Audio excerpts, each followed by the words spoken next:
Capricorn, mga mensahe na dapat ninyong malaman today, guys. Okay, Capricorn, today is June 16, 2025.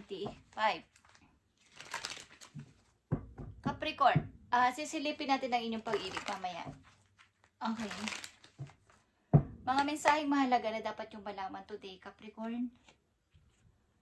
Andito ang harmony, Capricorn. I open myself to the divine being within me. I am the image of God. Thus, I have the power to bring light into my life. I turn any darkness in me into something beautiful.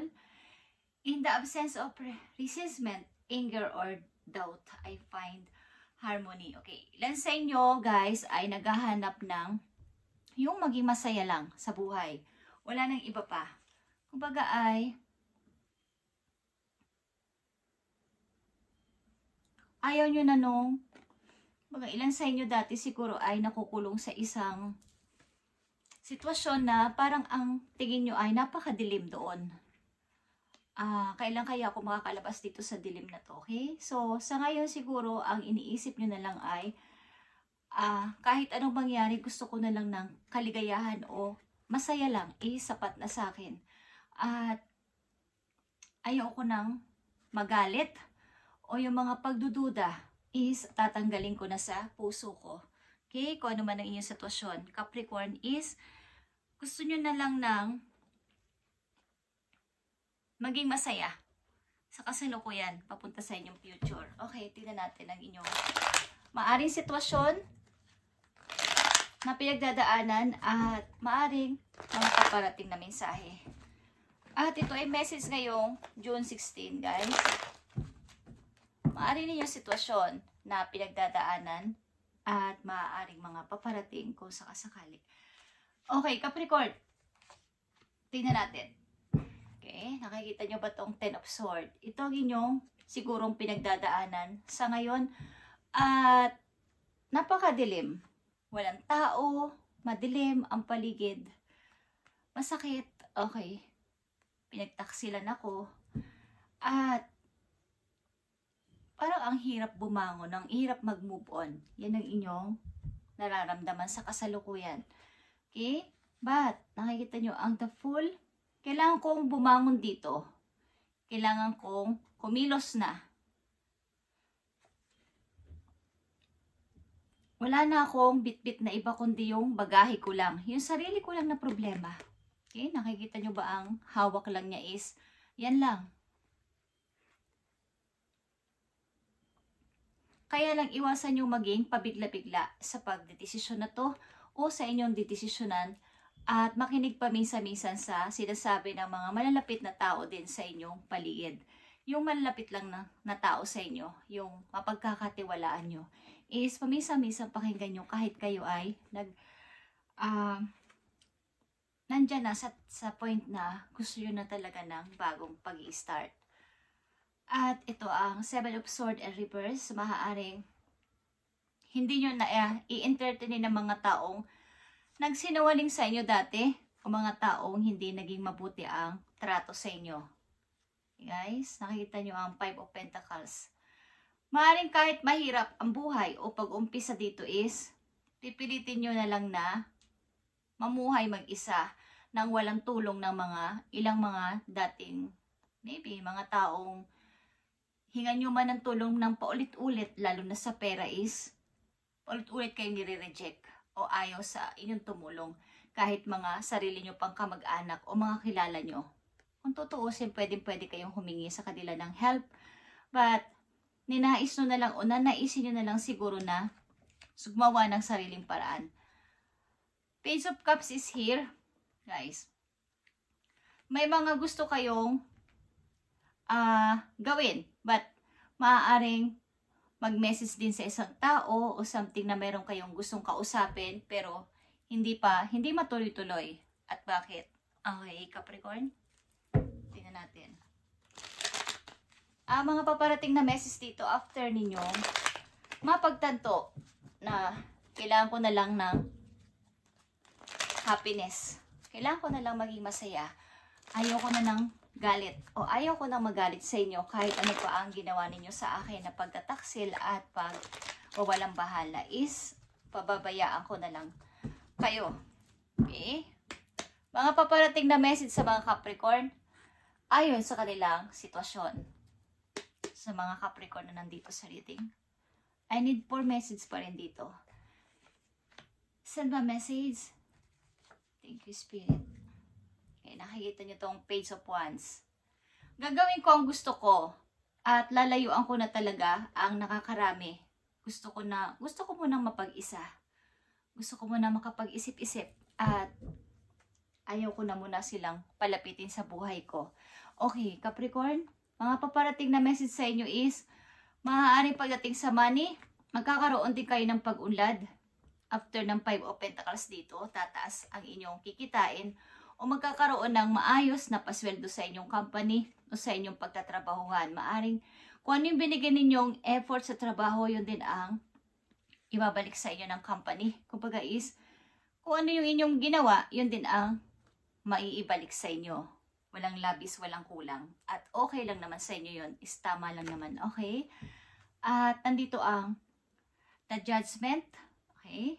Yung paghingi nyo ng dati ng maaaring nakinig na sa heaven, ang inyong paghingi ng tulong at pagmamakaawa ng second chance o bigyan kayo ng konti pang pag-asa sa buhay, bagong pag-asa, bagong ako, Lord, is maaaring narinig na at binigyan kayo ng bagong pag-asa sa buhay ni God.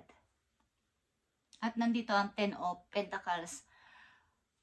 Maaari din kayong, kumbaga, kung kayo ay dating may asawa, Capricorn is, nandito din yung time na magkakaroon kayo ng pagkakasundo na sa isa't isa na para na lang ito sa mga bata. Magkita man tayo o something na may event o reunion, ang family is maluwag kitang tatanggapin as a friend na lang, okay? Wala nang hurt, okay? Wala nang sakit. At nandito ang 7 of Wands. Tuloy-tuloy kayo sa inyong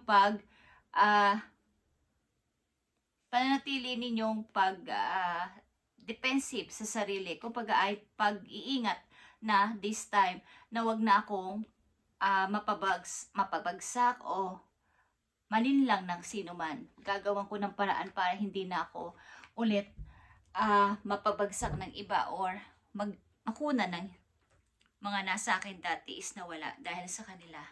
Okay, gagawin ko ang lahat para hindi na ako malinlang. Bigyan ninyo ng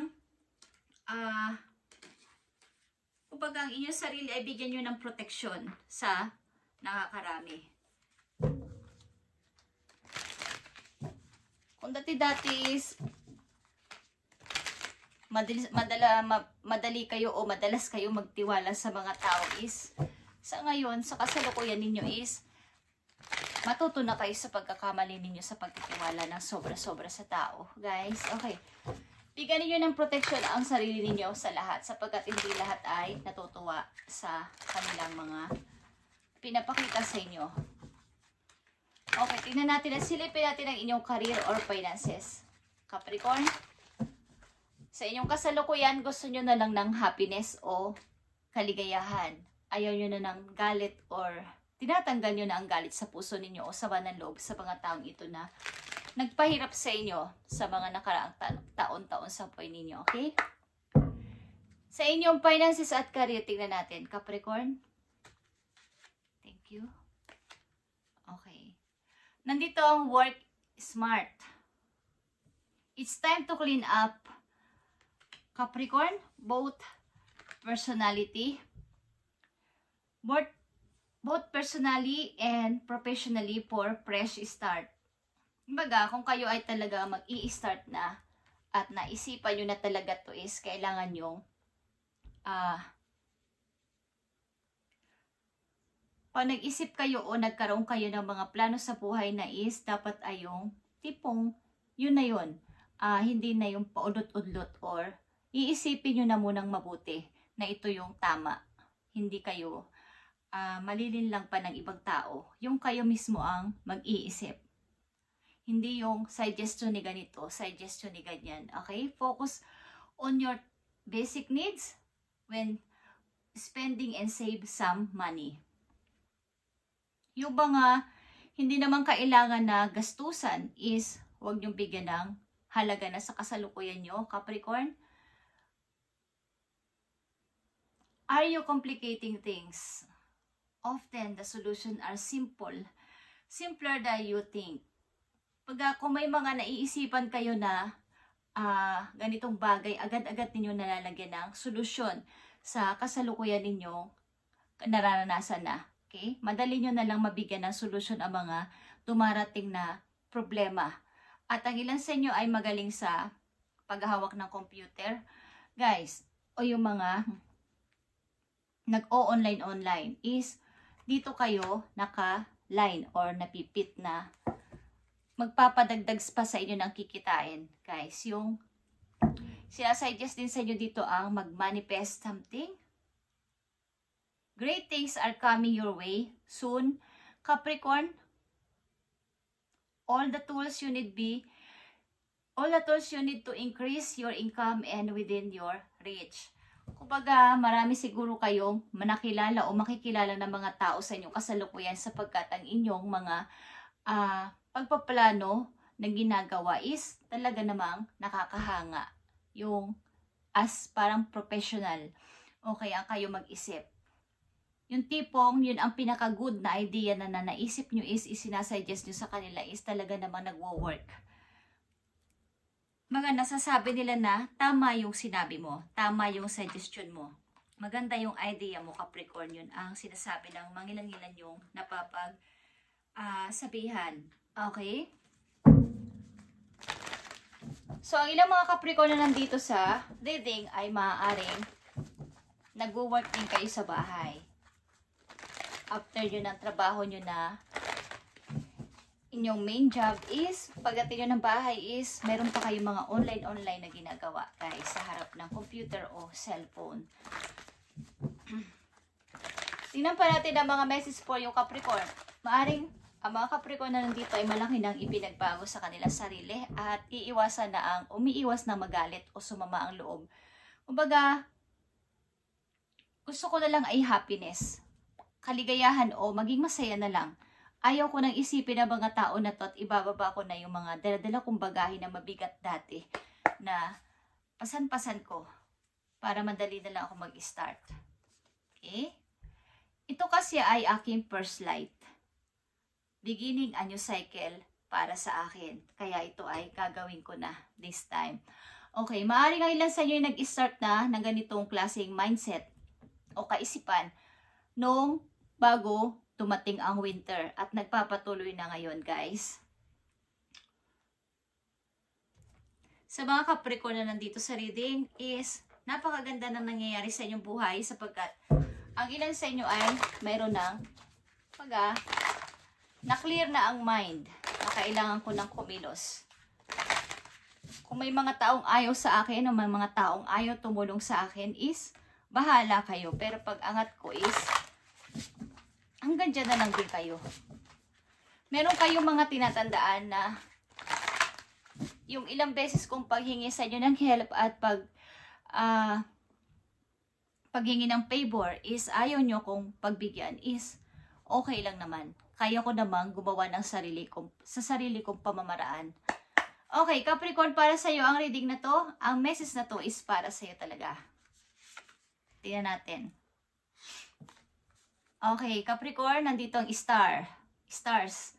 You can manifest your every wish. Okay, kaya may nababanggit ako ditong manifestation is lahat ng iyong i-wish mo simula sa araw na to ay iyong bawa is matutupad.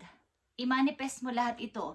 Kumbaga, ibig sabihin nun guys, kung yun ang iyong gusto at hinihiling at yun ang intention mo ay maganda, layunin mo is maganda, is yun at yun ang sasabihin mo kay God, kay universe, is matutupad yun guys. Every wish na sasabihin mo o gagawin mo is doon ka lang nakafocus, hindi na pa iba-iba, is matutupad ito. At ito ay stars at ito din ay hope.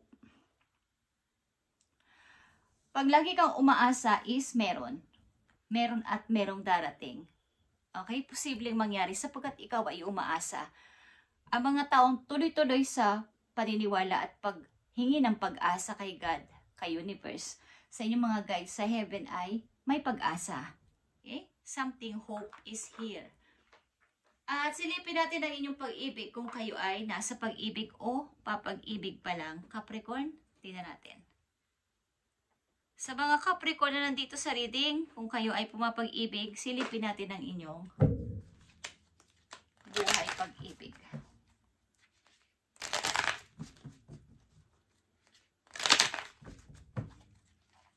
Lahat ng inyong i-wish simula sa araw na ito ay matutupad, guys.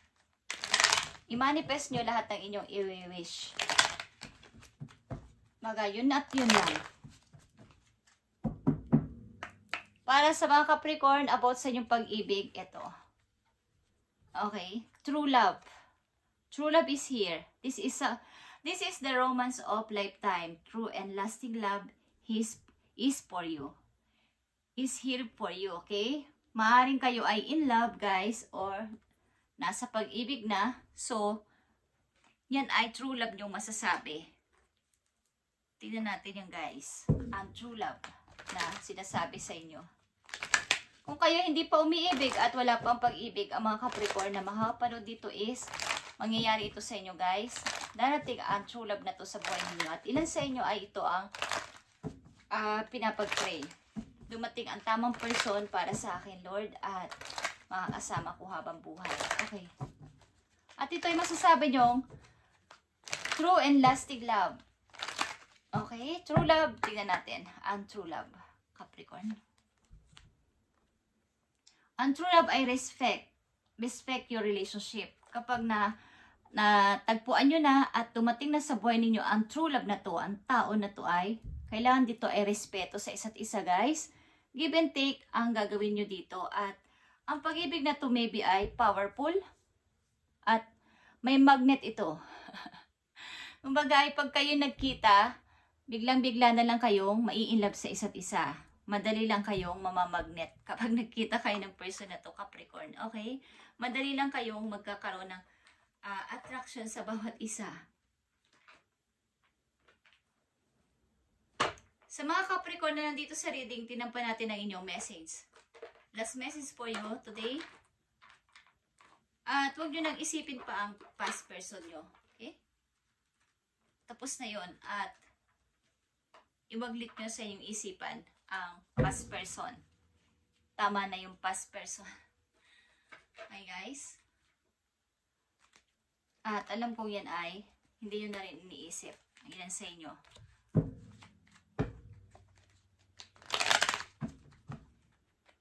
Message for you, Capricorn. Gawin nyo ang sa palagay ninyong makakapagpasaya sa inyong puso, Capricorn. Makakapagpapaligaya sa inyo. At maaaring kung kayo ay hiwalay na sa inyong naging asawa o naging mga kinakasama is, nagkikita man kayo is para na lang sa mga bata o sa bata. At meron ng pagngiti. Kumbaga, wala na yung sakit. Wala na yung hurt sa puso.